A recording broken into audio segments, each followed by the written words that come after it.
Egresó en Buenos Aires como productor en artes electroacústicas.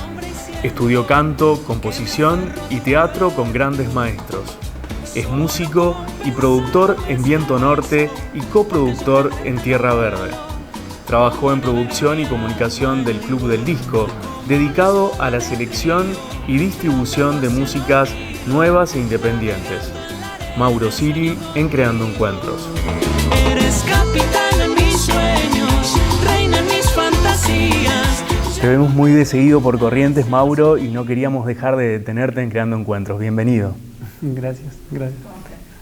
Bueno, en realidad no queremos dejar de nombrar y hablar de cada una de tus producciones, pero antes te queremos preguntar cómo aparece en tu vida la música, ¿no? Yo empecé de chiquito cantando y creo que por fuera de todo lo que hago hoy en la música, que son muchas cosas, lo que más me siento es cantante, quizás por esa relación que tengo con el canto desde chico. Y fue lo que me acercó a este mundo. Empecé a los 9 años cantando en la escuela. Un profesor me escuchó entre medio del coro y le pareció que había que probarme solo. Y bueno, y funcionó, y creo que la escuela en ese entonces fue un impulsor de alguna forma importante para descubrir un poco más el universo de la música. Yo por ahí lo llamo como un universo también porque después cuando empecé a descubrir todo lo que hay por dentro, que no era solo cantar, empecé a descubrir la producción a los 12, 13 años, desde la misma escuela nos llevaron como a grabar un disco a mi primera banda que teníamos ahí dentro, ensayábamos en un aula. Nos prestaban un aula cuando no había clases y esas eran nuestras salas de ensayo con cosas de la escuela. Entonces, al grabar un disco descubrí también el estudio de grabación, que fue algo que me apasionó. Era como manejar un avión, una nave espacial, no sé, creo que por ahí viene ese. Y entonces, como que todas esas experiencias fueron acompañando una idea de dedicarme a esto. En una época donde todavía, estábamos 2001, donde las condiciones económicas y lo que uno tuviera que dedicarse tenía que ser un determinante porque nos estábamos todos muriendo de hambre, ¿no?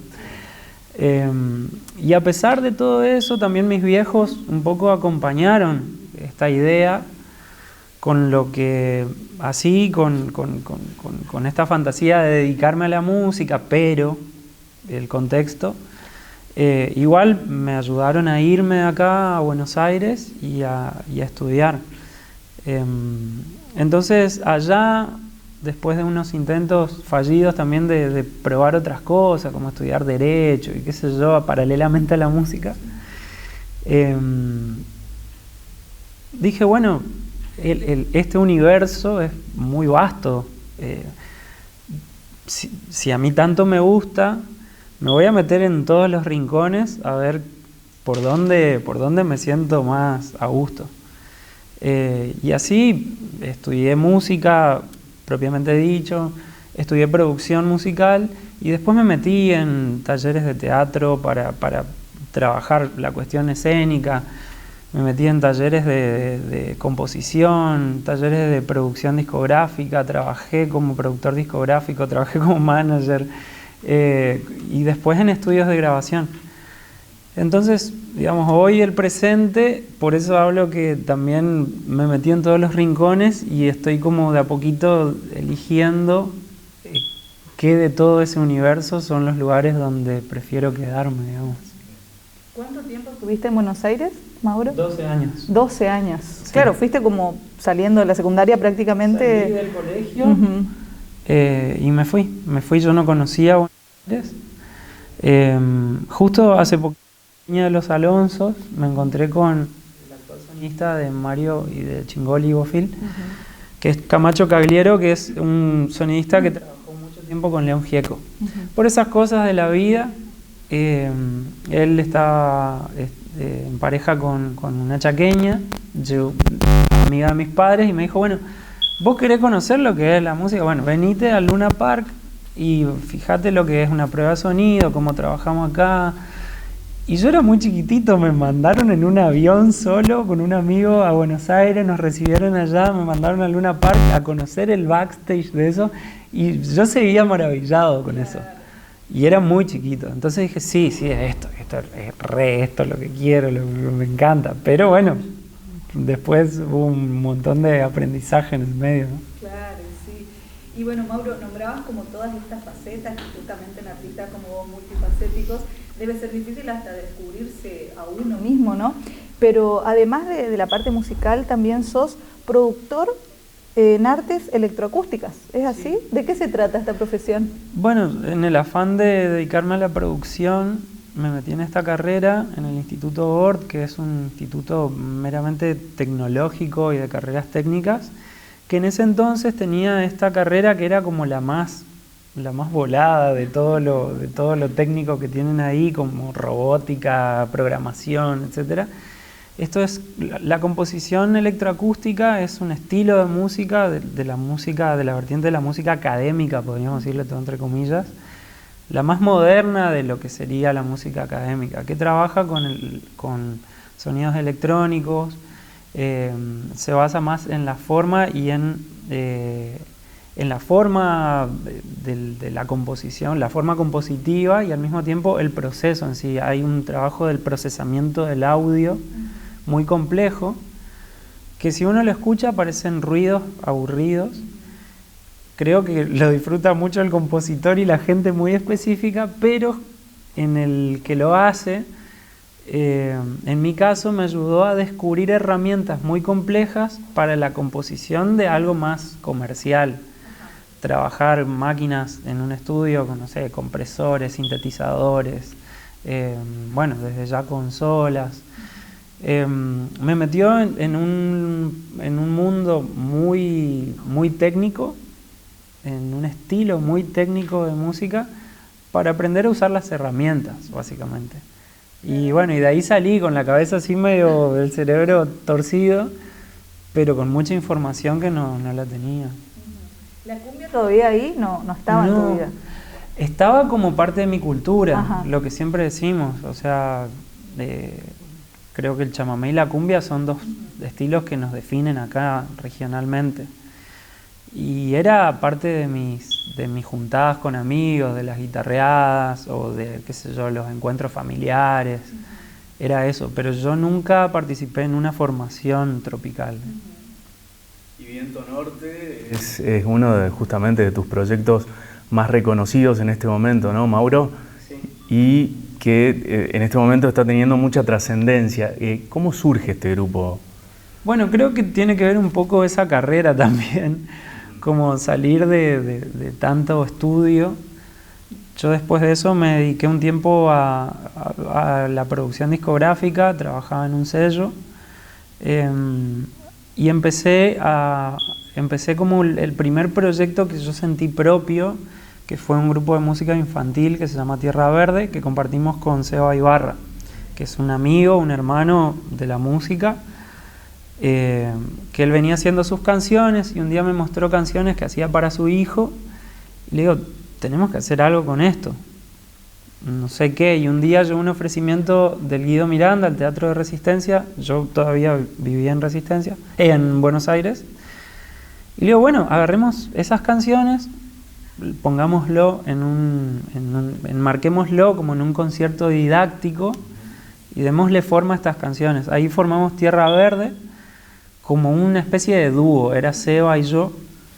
Después invitamos a otros músicos, a otras disciplinas, porque también se dibujaba en vivo, y empezamos a girar con eso.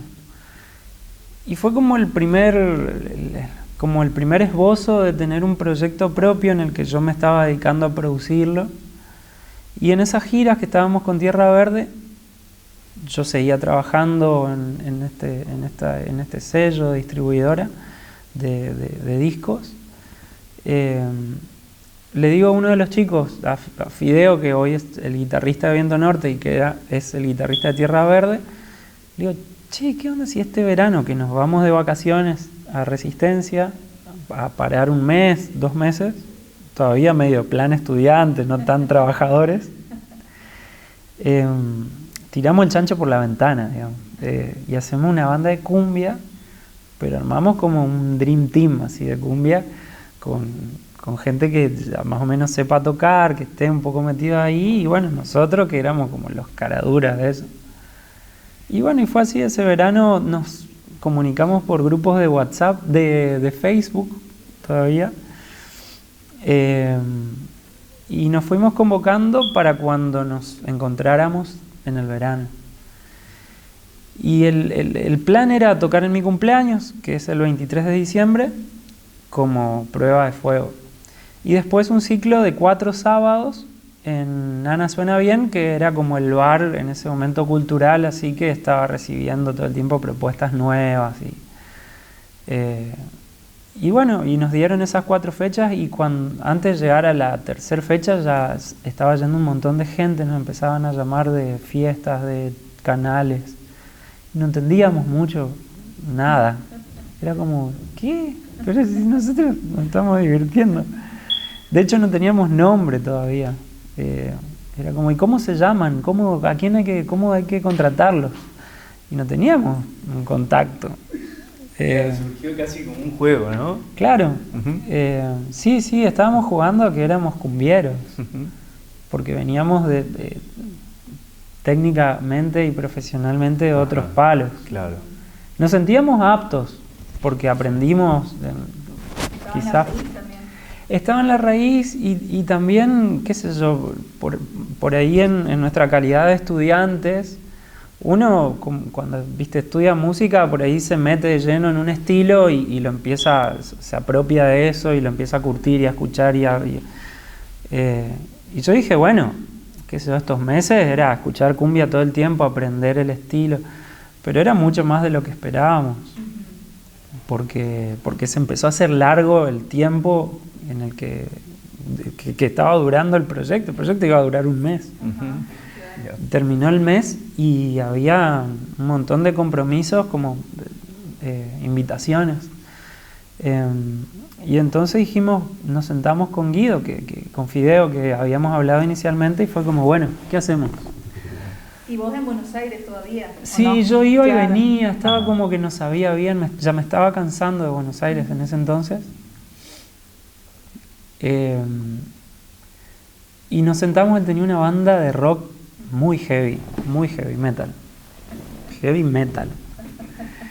Y le digo, Guido, ¿qué hacemos? Porque esto es como un tren que está pasando, que podemos subirnos o no.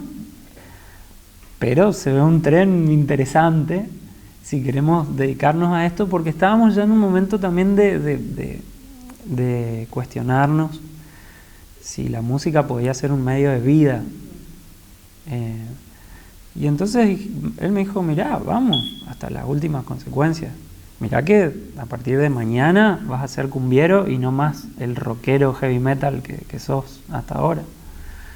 Y bueno, ya está, me dice, estamos en el baile. Y bueno, y yo también, lo mismo. Y así fue. ¿Cuántos años pasaron? 1 mes, 2 meses. No, digo, hasta hoy, ¿no? 8 años. 8 años ya, bien. Sí. Sí, cuando dijimos, vamos para adelante, tomamos decisiones drásticas también, como por ejemplo, volvernos definitivamente.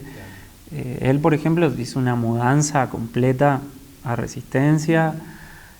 Marcos, que es el güirista y animador, cantante de la banda también, él vivía en Córdoba y durante varios meses le pagábamos los pasajes con lo que tocábamos, que no era mucho, todavía ahí tocábamos por divertirnos, no había sueldo, no había plata, con eso que ganábamos le pagábamos el pasaje para que se vaya a estudiar a Córdoba y vuelva al fin de semana. Y cuando se volvió un poco insostenible por la cantidad de demanda que había, dijo, bueno, me vuelvo. Ya fue Córdoba, ya fueron las sierras. Pero fue una apuesta que le salió bien, podríamos decir. Sí, se veía como prometedor por todo eso.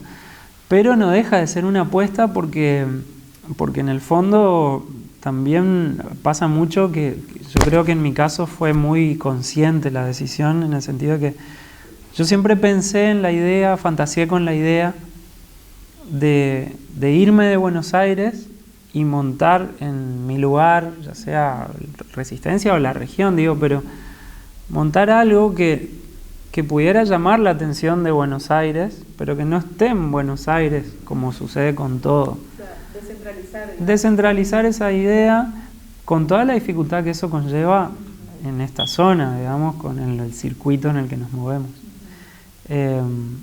Y bueno, y creo que de a poco por ahí eso va sucediendo, ¿viste? Como que viene gente y conoce la banda y le gusta. Qué sé yo, en el caso, por ejemplo, de Karina, los últimos 3 años, que la primera vez la llamamos al cumbiódromo, nos miró de reojo, como, ¿qué es esto? Bueno, la primera vez vino y le sorprendió tanto la fiesta, la banda, la producción del evento en sí, que fue como, yo quiero volver el año que viene, no me dejen afuera. Bueno, dale, vení. Y termino la segunda vez y dice, yo quiero venir el año que viene. No, pará, Karina, vamos por otro ahora, te llamamos así, cálmese, claro. Karina. Ya había mucha predisposición, podríamos decir. No, pero pasan esas cosas que son lindas en el fondo. Claro, es satisfactorio, ¿no? Y termina y volvemos a la vida de acá.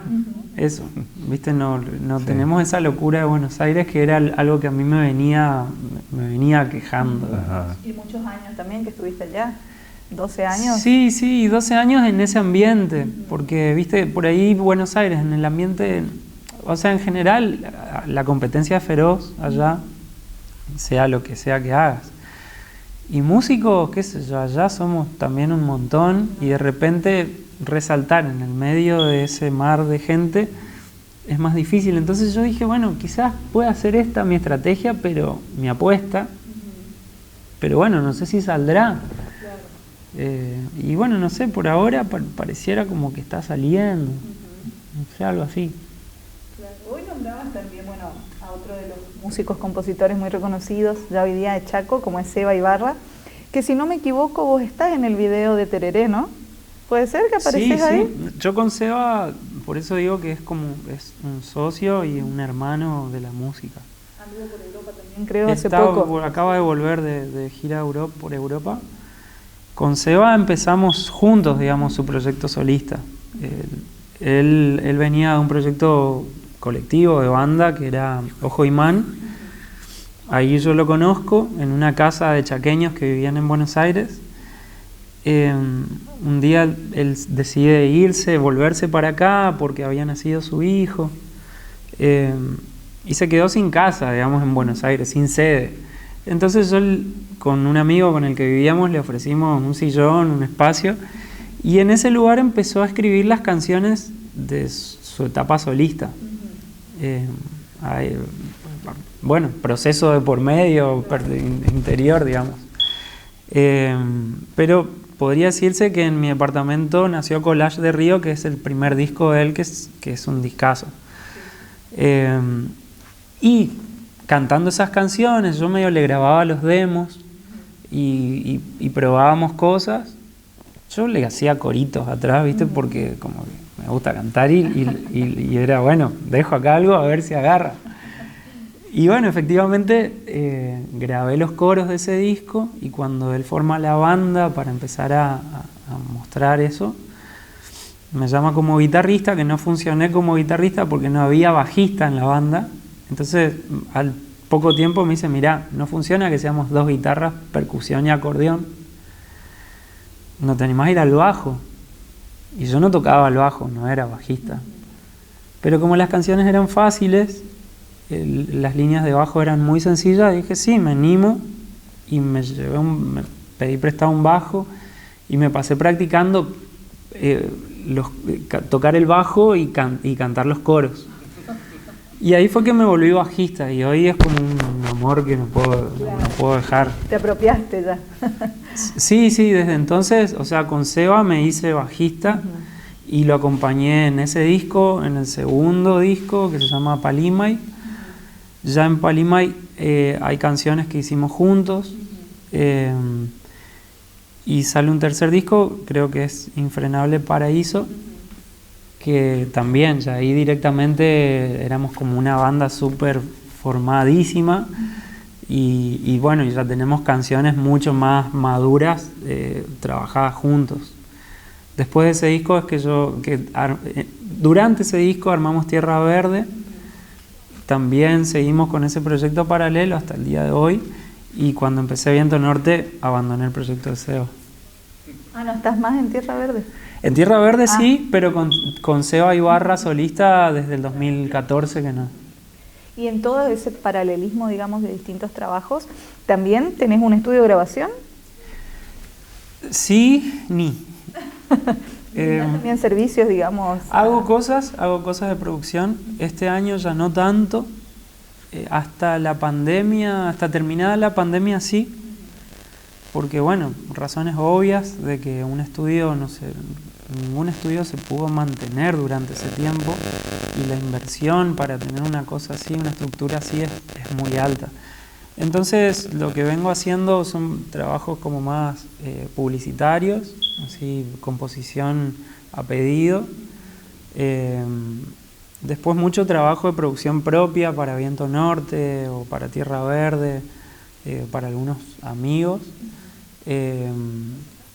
Y después, no, eso, y lo mantuve así todo ese tiempo hasta el año pasado, que decidí como que el estudio sea más como una cuestión móvil y me voy moviendo a lugares que ya están montados, produciendo, y por ahí como el sistema de producción guerrilla, que es, viste, como podemos, con lo que tenemos, lo mejor posible, con los recursos que tenemos a mano. Bárbaro. Trabajaste también en un momento, Mauro, en la producción y comunicación del Club del Disco, ¿puede ser? Sí. ¿De qué se trató ese trabajo? Bueno, ese fue mi trabajo en la parte discográfica, digamos. El Club del Disco funcionaba como el Club del Vino. En una época donde todavía se consumían muchos CDs, los socios se inscribían, pagaban una cuota mensual y recibían un disco mensual, como una selección hecha por un grupo de gente especializado, podríamos decir, que seleccionaba un disco del mes y a vos te llegaba automáticamente a tu casa, en todas partes del país. La mayoría, y sí, podría decir que la consigna era que fueran discos independientes. De esa época estamos hablando que los referentes eran Lisandro Aristimuño, qué sé yo, Fernando Cabrera, Kevin Johansen, que al poco tiempo se fue a Sony, un montón, no sé, Martín Buscaglia. Y yo caí en ese momento, en un momento donde estaba empezando a hablarse de Spotify, como que fue la cola de todo eso. Bueno, no puedo dejar de mencionar porque en ese entonces yo estaba fanatizado con Acaseca, Juan Quintero, toda esa cola de gente que trajo esa trova de folcloristas, no sé, como más modernos, el Negro Aguirre, Fander. Claro, bueno, Lucio, nos hicimos muy amigos con Lucio. Y entonces estuve ahí 2 años, creo, 2 años y medio. En el equipo ese de selección, pero era como un comodín. Ayudaba a elegir discos, a seleccionar, a escribir reseñas, armábamos los paquetes, los mandábamos por correo, producíamos eventos, no sé, un montón de cosas. Teníamos un ciclo que se llamaba Club Litoral, en el Club Fernández Fierro, y era como una peña de música litoraleña en el centro de Buenos Aires, donde había gente así como, no sé, los hermanos Núñez, por ejemplo, como banda residente, y después gente de distintos palos, Ramón Ayala, Coqui Ortiz, de acá de Corrientes llevamos un montón, duró mucho tiempo, y bueno, creo que esos 2 años. Fue una etapa re linda, de mucha gestión, digamos. Ahí aprendí un poco la gestión así en la música y mucha comunicación. Aprendí mucho sobre comunicación de proyectos musicales. todo lo que significa también ser artista, ¿no? Porque quizás a veces uno ve ya el resultado en un escenario y demás, pero hay un gran trabajo detrás en un montón de áreas que uno tiene que estar preparado de alguna manera. Sí, fue un momento donde aparecieron cosas interesantes como los MICA, por ejemplo, los mercados de industrias culturales. Y bueno, yo estaba ahí como en el medio de esa... Era un digamos, mal y pronto un pendejo metido ahí en eso, pero estaba viendo lo que estaban haciendo los más grandes, o la data que estaban bajando los más grandes. Gente que venía de afuera, gente que ya estaba en el ruedo. Y era como, viste, los principios de mi entendimiento en el rubro de que los músicos necesitamos tener un rider, que necesitamos tener una gacetilla, que necesitamos tener como una base, porque la gente no, o sea, siempre tenemos que estar preparados para el que no sabe lo que hacemos. Y todo eso fue una escuela increíble, increíble. Bueno, Mauro, sin dudas lo que nos pasa muchas veces en el programa es que nos quedamos cortos con el tiempo y seguramente tenemos un montón de cosas más que charlar. Te agradecemos muchísimo que hayas cruzado, que hayas venido a compartir con nosotros y nos gustaría también que dejes a la gente tus redes sociales o dónde pueden encontrar el material de todos estos trabajos que nombramos. Bueno, por lo personal, mis redes sociales, en Instagram estoy como @MauSiri, con S, como el del iPhone. Después en mi página, que es más como profesional, que es maurosiri.com. Y después, las redes de mi banda principal, que hoy es Viento Norte, donde, bueno, ese es como mi trabajo colectivo hoy, Viento Norte Oficial, es el Instagram, donde, bueno, ahí están volcadas algunas de las cosas que vengo haciendo. Bueno. Mauro, un placer enorme y seguro que nos vamos con un poco de música también, viendo algún video tuyo, Mauro. Gracias. Gracias. Un placer.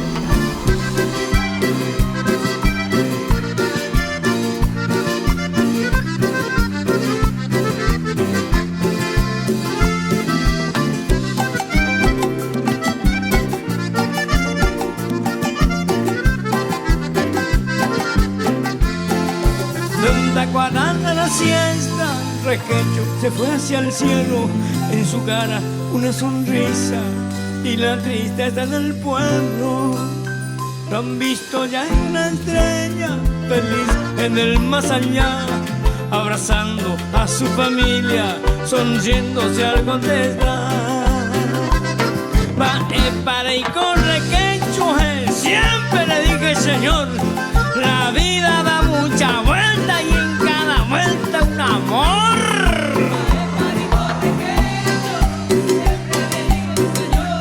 La vida da mucha vuelta y en cada vuelta un amor.